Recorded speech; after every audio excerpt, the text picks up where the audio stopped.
So, good evening, good evening, good evening. A lot later than usual, but we are here. Not the usual live stream. Big up to everybody who is watching this video and the previous live streams that I've done. Big up to everyone who watches the clips as well. I appreciate you. Thank you very much for the mad love recently as well. And I will be live. It is now past midnight in Spain, so I will be live with James Redmond at some point later today on Wednesday. Not sure what time. I'm going to message him, find out what time. But we have breaking news. And this news broke a couple of hours back, 3-4 hours back. And then it's coupled with more breaking news. And Manchester United is in a bit of a mess, I can't lie. And despite being an Arsenal fan, I am a football fan. And I have grown up on Arsenal-Man United rivalry over the years. And we'll get to that a little bit later, but this is Cristiano Ronaldo being sacked. Sacked. This is Ronaldo's Twitter account, where he has issued a statement. Following conversations with Manchester United, we have mutually agreed to end our contract early. I love Manchester United and I love the fans. That will never, ever change. However, it feels like the right time for me to seek a new challenge. I wish the team every success for the remainder of the season and for the future.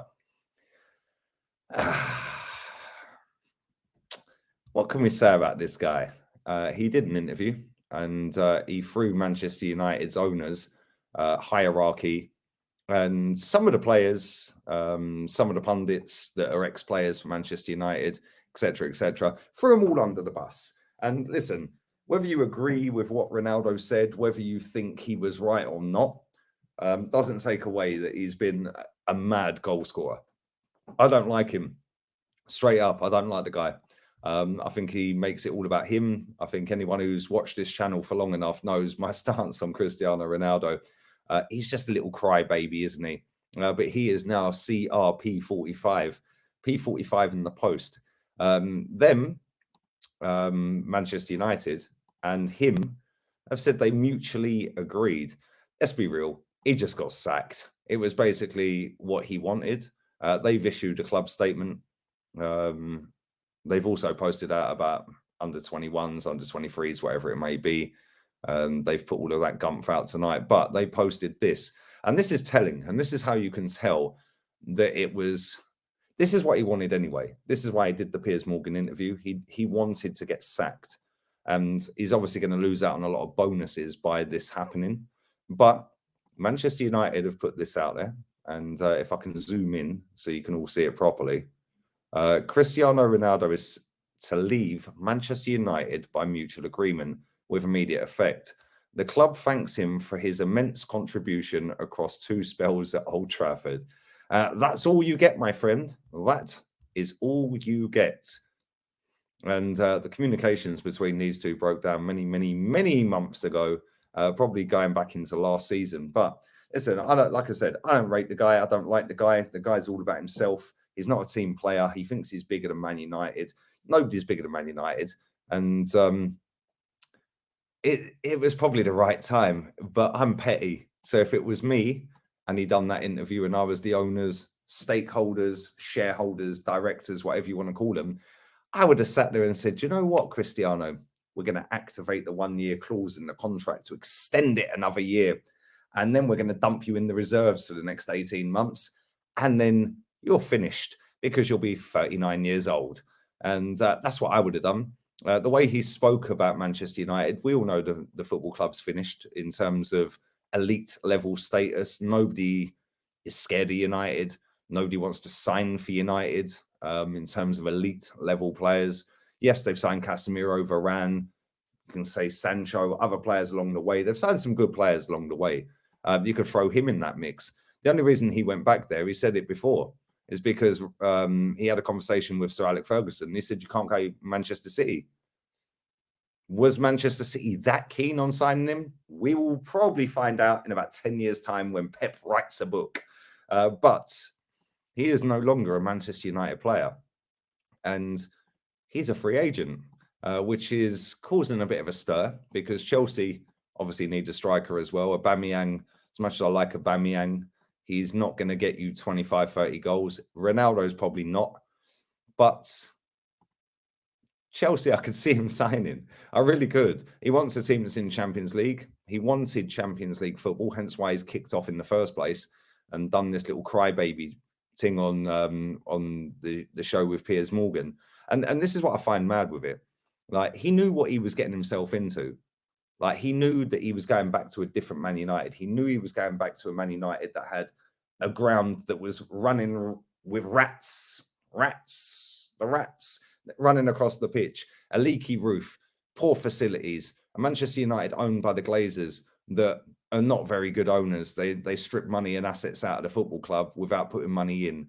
A football club that is not an elite football club in terms of wanting to compete. Yes, they're Manchester United. They'll always be a massive institutional football club like Real Madrid, Bayern Munich, Barcelona.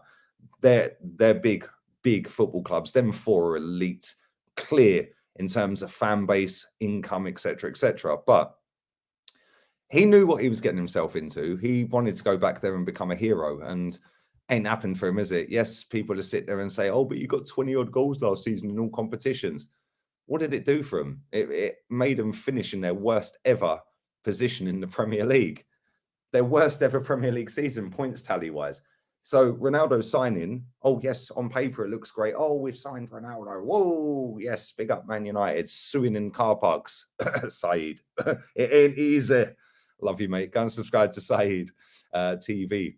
But yeah, these fans got gassed. They got hyped. They got ahead of themselves. And he scored on his debut against Newcastle twice.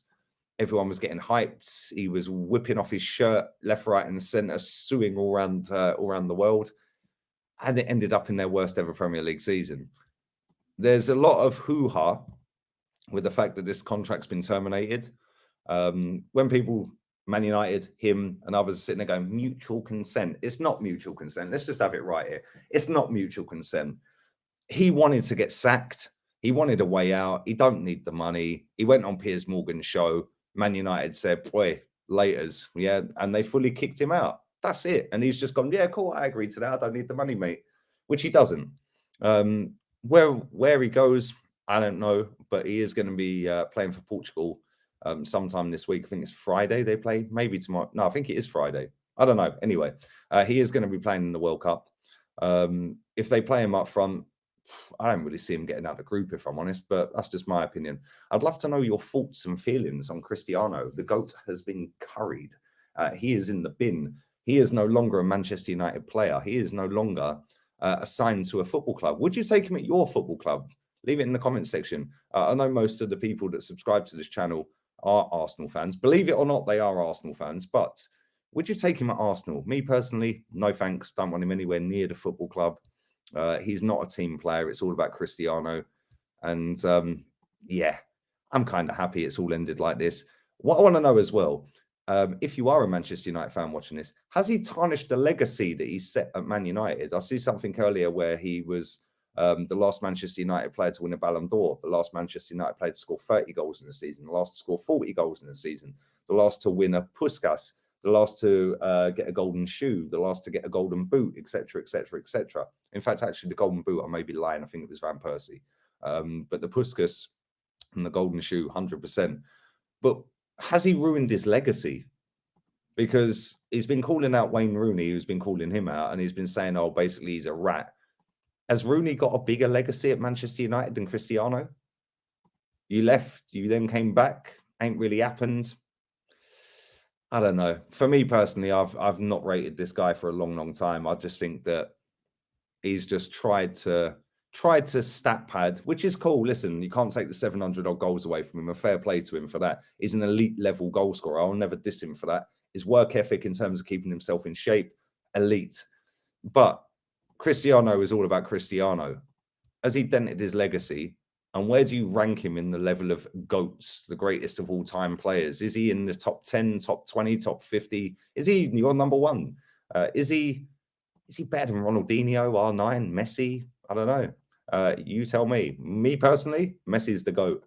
But I'd love to know your thoughts and feelings on all of that. So leave that in the comment section down below.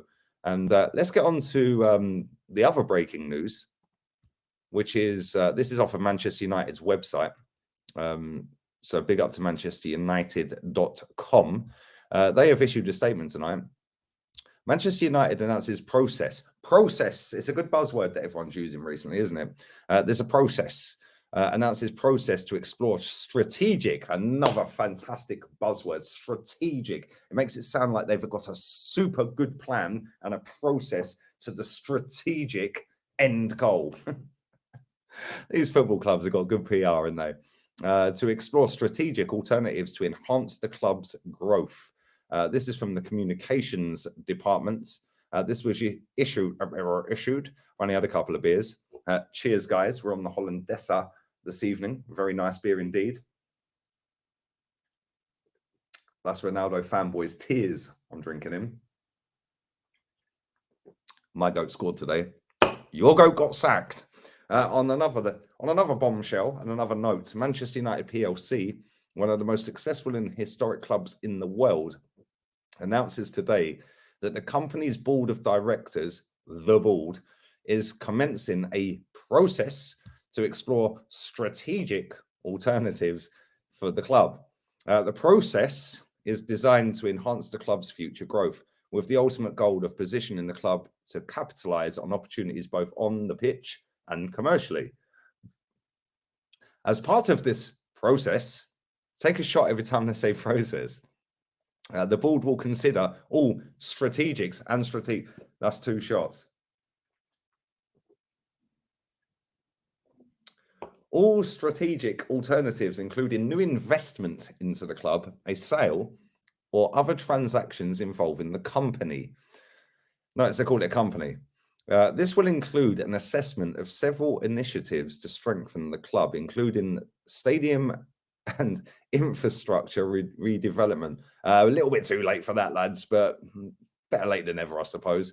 And the expansion of the club's commercial operations on a global scale, each in the context of enhancing the long-term success of the club's men's, women's, and academy teams and bringing benefits to the fans and other stakeholders. Executive co-chairman and directors Avram Glazer and Joel Glazer said, and I quote, "The strength of Manchester United rests on the passion and loyalty of our global community of 1.1 billion fans and followers." Let me just stop that right there. Let me just stop that right there.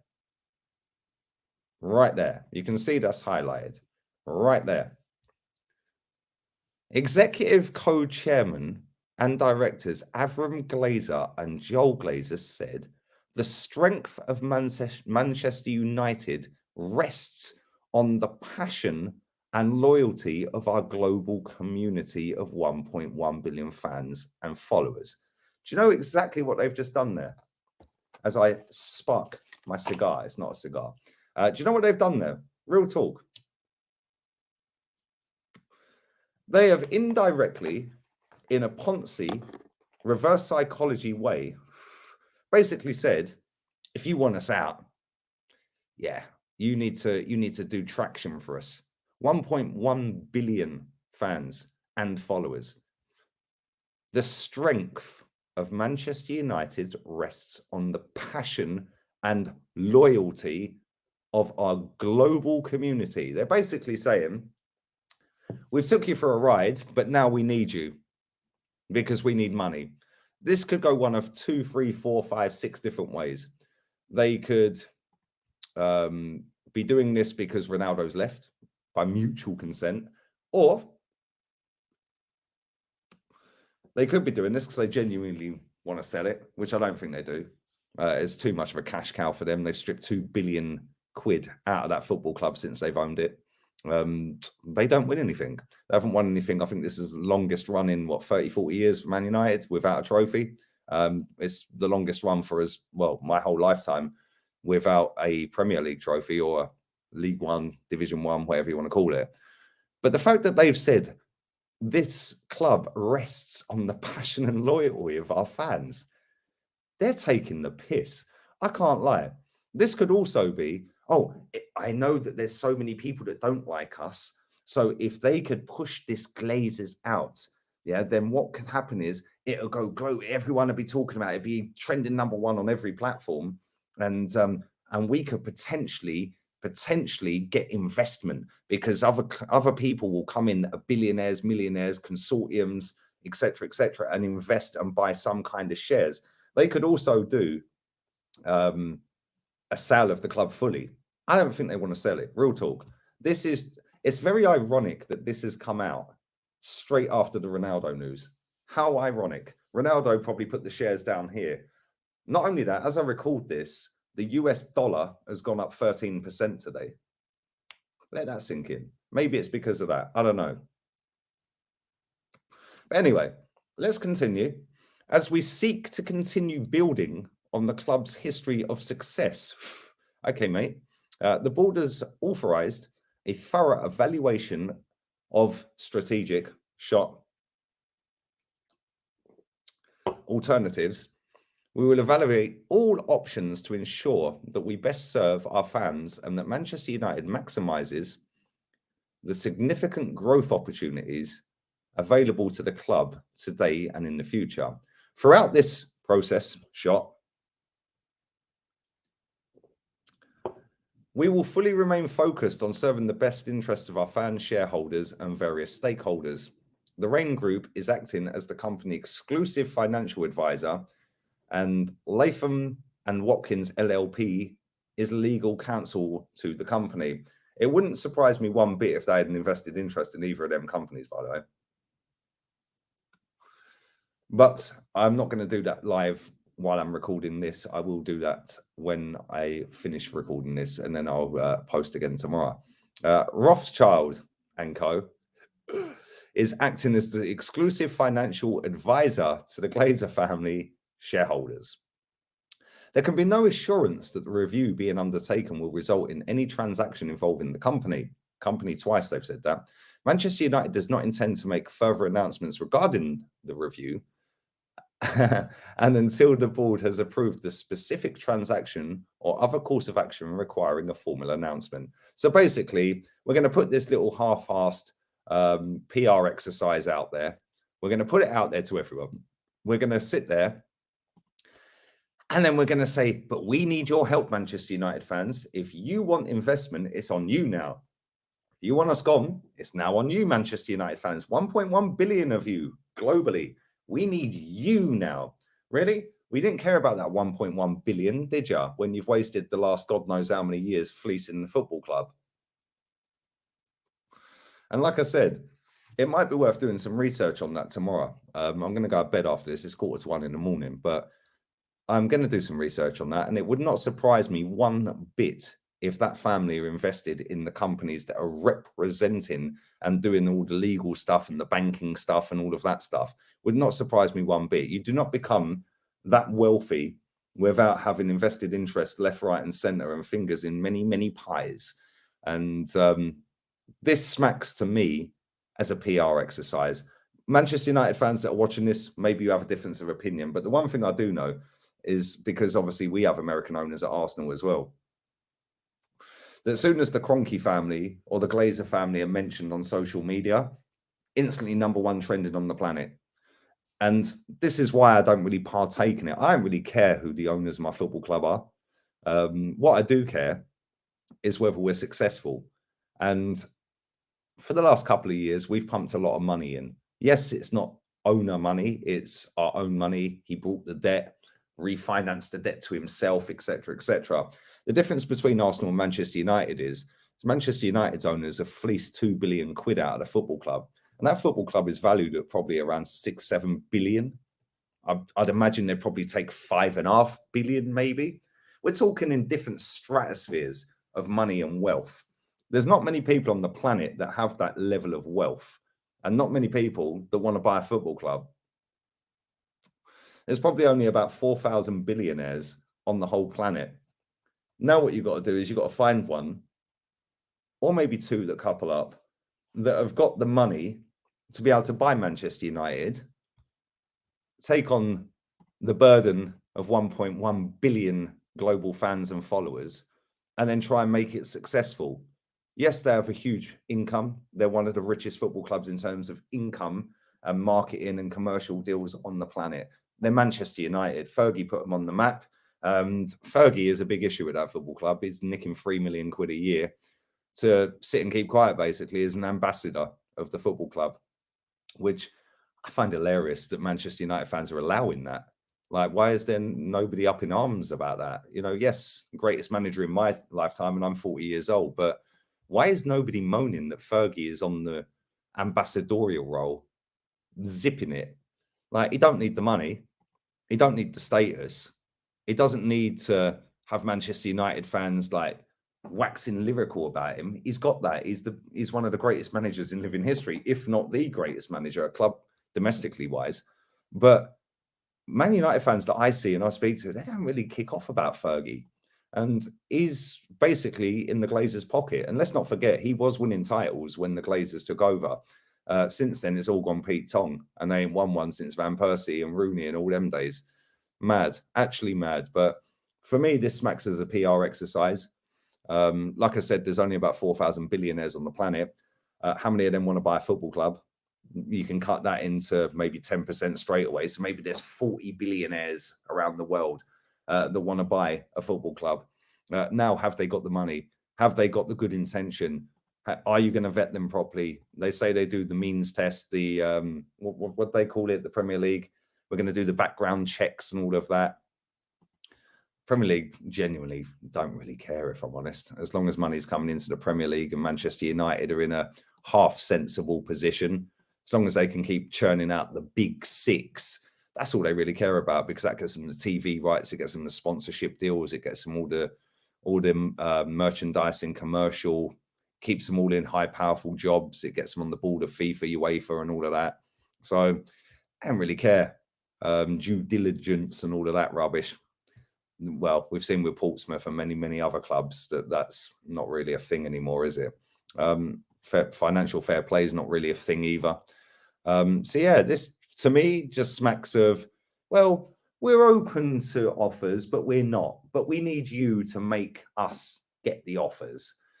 Embarrassing, really. A club of Manchester United size, a club that I grew up on the history, the rivalry from George Graham days all the way through the Wenger era. It's actually kind of sad as a football fan, take my Arsenal cap off, but as a football fan to see Manchester United in such a state, unbelievable, really. It's actually mad. It was Arsenal, Man United back in the day, fighting for titles. And now Arsenal ain't won one for 19 years at the end of May. Well, you never know. We might actually win it, which is a joint record in our history. And fingers crossed we do win it. I'm not so sure. Man City are relentless. But Manchester United have not won one for 10 years, nearly 11 years. That's mad. If you sat there 18 and a half years ago and said Arsenal and Man United would go that long without a title, people would laugh their head off and say, get the men in white coats to take him to the asylum. Crazy, really. But this is what happens when you have a globalization of football, when people just go along with the flow and yeah, is what it is. And they can market to a 99.99% global fan base. And I'm not dissing global fans, because without them, we wouldn't be signing players of the ilk and the level and the stature and money that we're signing players on for both our clubs. But at the same time, when you've got somebody that's sitting in a country, wherever it may be, and logistically he can't get to the game or she can't get to the game, and then they're telling people that have been to multiple games, hundreds of games, thousands of games, that they're fake because they want to win a title. They want the owner out. They want the manager out.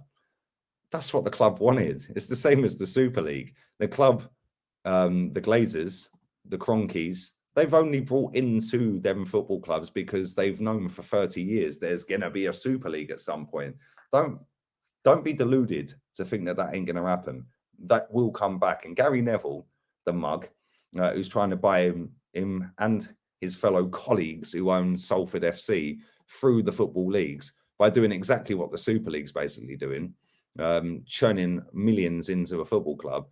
Don't listen to people like him. Rio Ferdinand as well.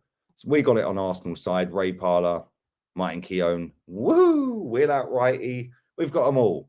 And the fans, without the fans that turn up on match day, you can... If the fans don't turn up on match day and they just all boycott, you can get change, by the way. We see that with Wenger. We see that when your fans, Man United fans, all stormed the stadium and got the biggest game in English football called off. You signed Ronaldo, Sancho, and Varane. So even though you're 0.1% of the global fans, you're the ones that can make the difference. So instead of sitting there suing around car parks and that and twerking for players with your player profile pictures, how about raise the standards of your football club? It's Man United, it's Arsenal. You know, we're two big clubs. It's about time we raise the standards. Yeah, the aim of elite sport is to win, not to finish third loser, not to get in the Europa League, not to just go and win a cup. No, it's to compete for major honours. Yeah, major honours meaning Champions Leagues and titles. And on that bombshell, people, I've been waffling for 25 minutes. It is nearly 1 a.m. in Spain. I'm going to upload this. I'm going to get my snooze on. And big up to everybody who has watched this. Make sure you do subscribe, like, and share. And I'll be back again with James Redmond, well, later today. Anyway, trust the process. Oh, sorry. Strategic process. Everybody out. Laters.